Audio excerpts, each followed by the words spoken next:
Isang mapagpalang araw sa atin mga lods. Yun, dito ako sa mini farm ko. Ang superworm. So ganito kumain yung mga live superworm ko sa mga cabbage. Ayan, pinapapak talaga nila.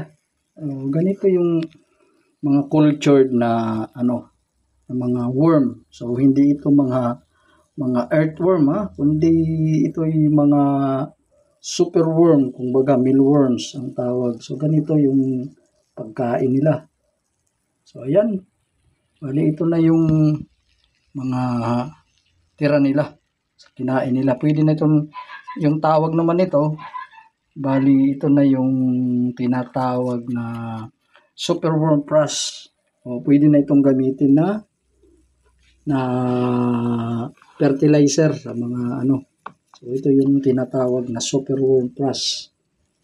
Ganito kumain yung sarap na sarap sila sa sa mga cabbage o kahit anong gulay na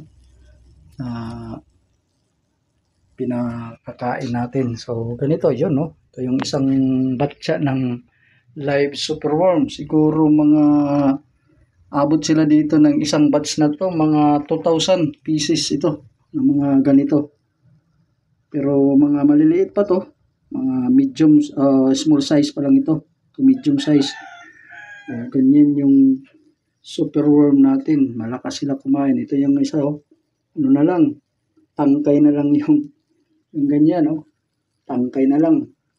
So malakas talaga sila kumain sa mga ganito. Ito nga yung isa, Ayan. Ganito yung natin,